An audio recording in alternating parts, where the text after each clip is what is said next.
Welcome to Ball Talk Deep, where we talk deep about balls. And Jordan Irwin back at it again. And ladies and gentlemen, we're starting a couple of new episodes leading into the NBA season of 2021 and 2022. And right now, as y'all can see, we're going to start off with teams to watch out for the NBA season. This one's about the Eastern Conference. Then we're going to do a video on the Western Conference. Then we're going to do a video on players to watch out for the season. Yes, sir. And then storylines to watch out for the season. And then on Jotty's Boys Crew, updated. Let's go. That's true. Just kidding. Well, And maybe. then just so you guys know the criteria for teams to watch out for, because everyone always does this difference. Yeah. There's going to be a mix of like dark horse contenders, but also like just teams to watch, like if whether you're casual or you don't know who to check out, or if you just to be reminded, or why some of these teams might be interesting or / intriguing to watch this specific season. Let's start to it, man. So the Eastern Conference. So who do you got? Like, who are some teams in top of your head? All right, the 5 teams that I got are Miami Heat, Chicago Bulls, Charlotte Hornets, Philadelphia 76ers, and Atlanta Hawks in no particular order. What about you? For me, I got the Toronto Raptors and the Indiana Pacers. Okay. So 5 teams, man. That's quite a bit, man. So Yeah. what got your attention of all these teams? Actually, because this season, before I even get into it, it's like, bro, I don't know. Since the Warriors dynasty, I don't want to say collapsed, but ended, every season since then has been more interesting because there's no clear favorite on who's going to take it. And yes, this season, I left out the 2 main ones.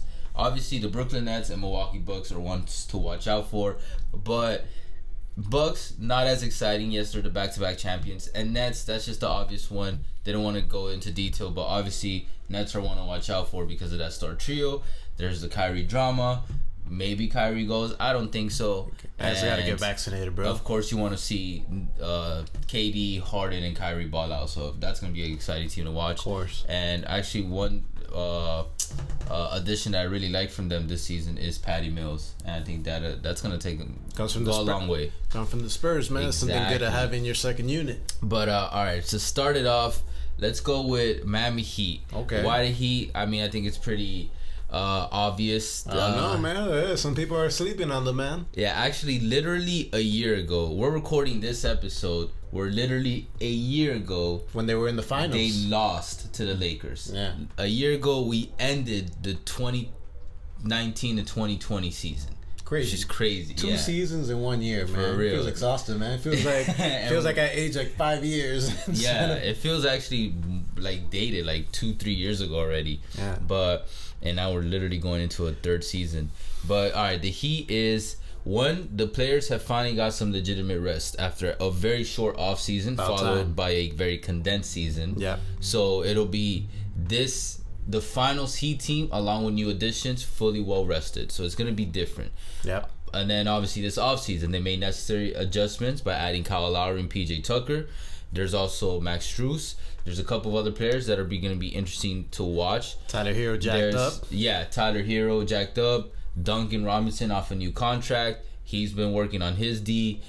So there's all these little micro improvements along with some of the bigger additions like I mentioned that make this a very intriguing team to watch on, like, okay, can they actually put up with the Spurs, with the Nets and the Bucks? They're definitely a team you do not want to see in a 7-game series. Yeah. I'll tell you that. And then for some fans, there's a curiosity around Oladipo and how he comes back. I'm one of them. He's already doing, like, I don't want to say a press tour, but when he does interviews now, kind of hyping up his I don't want to say his return, but how healthy he is. That's good. He finally did his surgery. He said, like, pretty normal again. Like, he completely different from how he felt even a year ago, a couple months ago.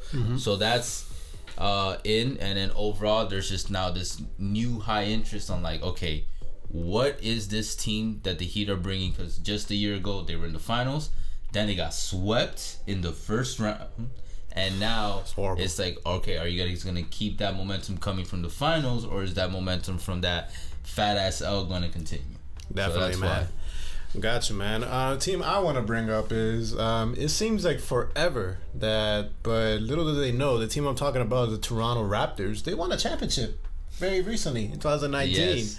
And they're getting slept on quite a bit, in my opinion, man. They still have quite a bit of firepower. Obviously, they don't have Kawhi Leonard anymore.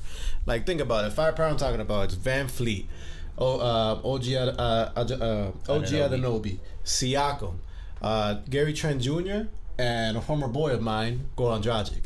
It's like, man, that's a pretty good squad. Speaking of boys, one who I'm pretty excited for is OG. OG, man, it's pretty good. I'm curious on his development. Here's one person I'm curious on his development. Precious, man. Precious in this preseason, man, he's looked improved. He's jacking up those threes. Obviously, he's an athletic freak. I would be sad if he's just like killing them.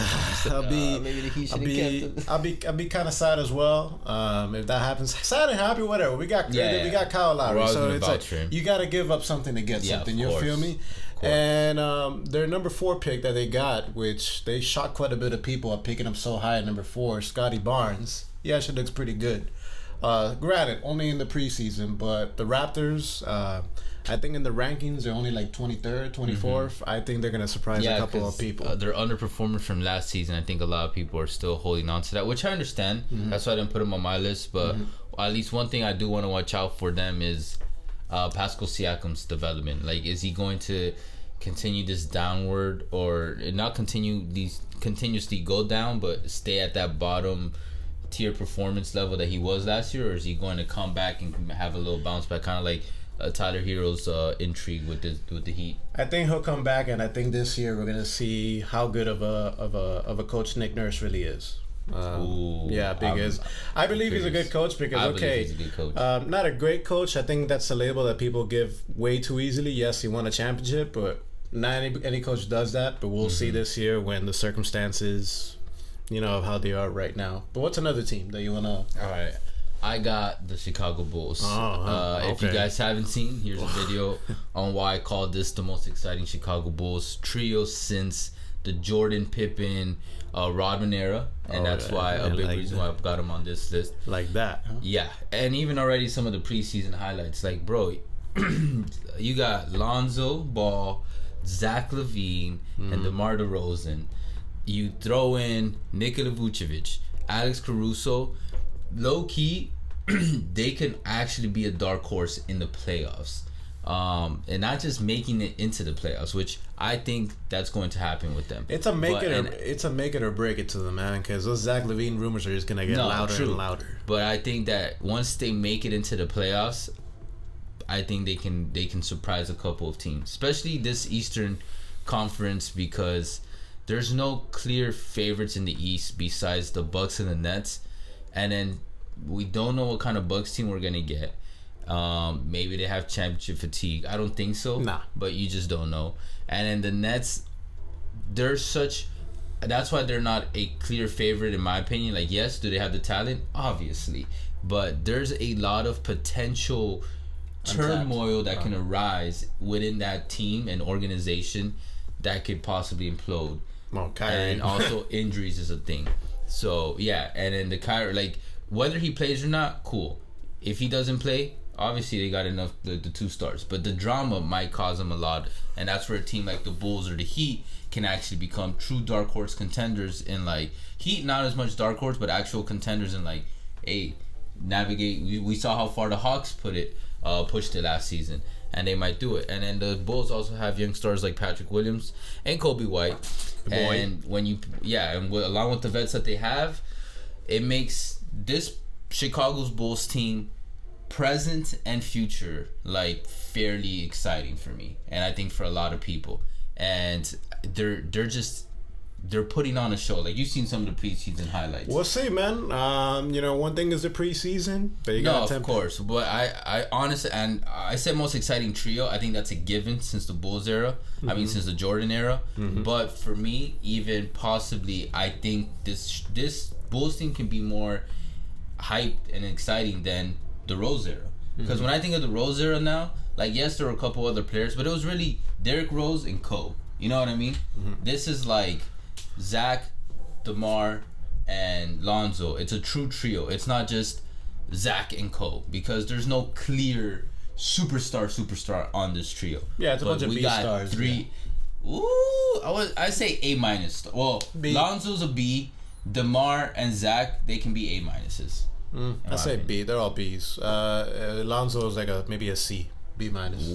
I'll give it like that. They're good. Don't get me wrong. No disrespect. Okay, the Bulls. The other team I want to talk about is actually the Indiana Pacers, and they actually do have B stars, maybe an A minus star. Similar to what I said about the Raptors, they have firepower as well. They have Sabonis. They have the MJ of the bubble before Jimmy Butler taught him a thing or two. T.J. Warren. They got Malcolm Brogdon, and they got Caris LeVert. The important thing is they're all going to be healthy this time around in the year. They have quite a bit of talent going on, and they got a Hall of Fame caliber coach in Rick Carlisle to be able to help them out. He's a champion, great coach, and if anybody's going to be able to draw that thing around, maybe not turn this thing around, but be able to take advantage of the talent that they already got. Tap their full potential. It'll be them, and hey, look, before people want to give me whoa, he didn't do that, recently with Luka, in Dallas. I'm like, come on, man. They took him out. I mean, I feel you, man, but that's just Luka by himself, man. There's only so much you could do, by himself. Like, granted, he won that championship in 2011. Nobody was expecting to that, and Dirk had a pretty damn good team around him. Yeah, not like this Dallas Mavericks team. So that's going to be a team, in my opinion, to be able to watch out for. They made the play-in tournament last year before they got smoked in the last game. Before that, I think they're going to be a playoff team, in my opinion. Okay. Yeah. Who else you got going on? All right, so this team, not necessarily, I'm not even sure if they can make to playoffs. I think it's possible, but this is definitely a team that's one to watch out for non-contending reasons, and that is Charlotte Hornets. Why did I add Charlotte Hornets to this list? They got LaMelo. 2 words: LaMelo Ball. Yeah. And with a full season under his belt and a Rookie of the Year award under his belt, it's time for him to shine in his sophomore go around. And I think just like Luka, he's going to solidify his future trajectory in his second season very early on. And you throw in a healthy Gordon Hayward. Hopefully he could stay like that the whole season. Improve Terry Rozier. Yeah, man. And along with everybody else, this team could legit push themselves to a bottom seed in the playoffs, which would be very exciting if we can get LaMelo Ball into the playoffs in his second year. Oh, of course, man. LaMelo Ball, Buzz City. Man, that arena is... facts. Man. And that's the main reason I got him. LaMelo Ball. When LaMelo Ball is so special, he just makes this team intriguing, not just intriguing, just enticing to watch. And the highlights, how he moves the ball, his vision, he's on the floor. He's gonna start this season. He looks a lot better, so far in the preseason. Yeah, man, a lot better. I've seen a couple highlights, and it's he moves like a vet. He really does. He moves like he's already been in the league for 3 to 4 years already. He does kind of remind me of Luka in that sense. Okay, I thought you were gonna say it reminds me of Dwayne Wade. Everybody reminds you of Dwayne Wade. And that's the main reason I got them. So if you're looking for a team to watch for, you want an underdog that not necessarily is gonna win this year, but you got something to watch, this is it. Got you. And so I noticed that one of the other teams you were talking about is a potential dumpster fire over here, in my opinion. The 76ers.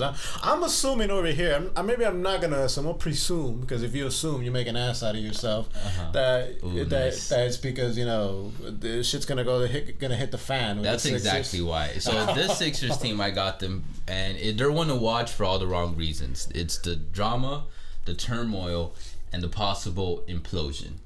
That's just waiting to happen.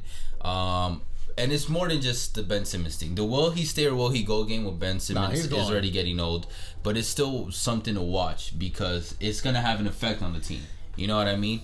And with Simmons, once Simmons is gone, and I want okay, you're right. I agree with you. But just for goodness sake, we're going to say if he's gone.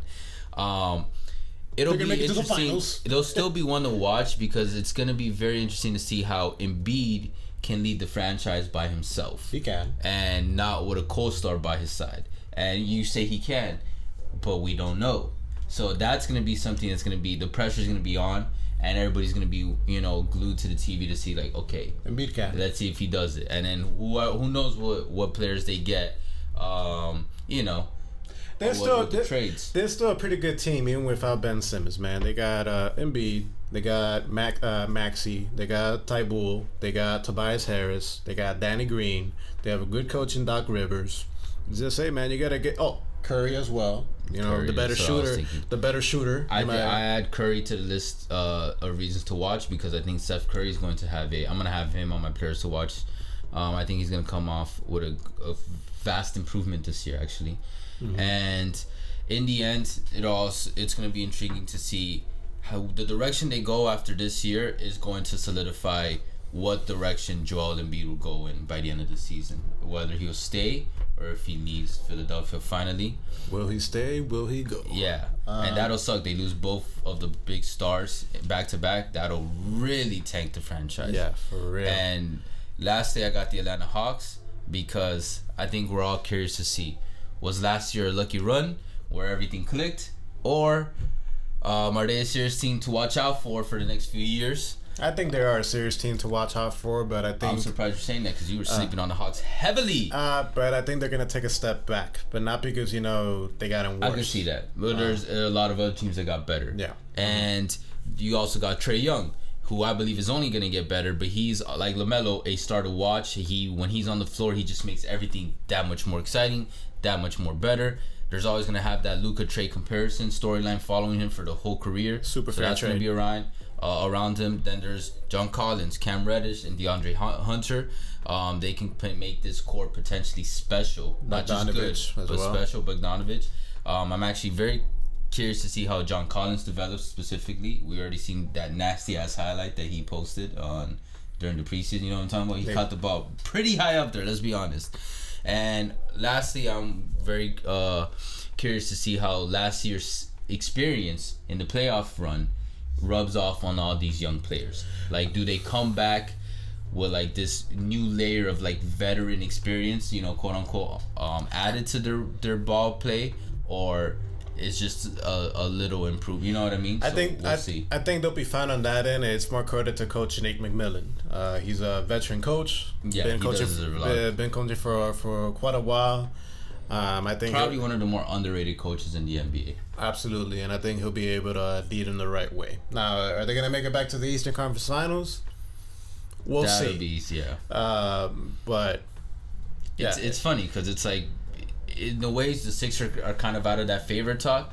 Bucks and Nets are still in those top two, but then you got the Heat and the Bulls, and then who knows, maybe another surprise in the East that like might come into contention by the end of the season of like, oh shit, they might actually go for the finals run. Hey, we'll see, man. Yeah. Anyways, guys, let us know in the comments what you guys think, man. Catch us in the West one next up. Yeah, you guys agree with these teams? Is there any other teams in the Eastern Conference that has caught your attention that we did not bring up? We'd love to hear it. Either way, appreciate all the love and the hate. You guys already know, BTD, your plug for dope basketball content. You can catch us on Facebook, Twitter, TikTok, all podcast streaming platforms. We'll catch you guys soon. For now, take care.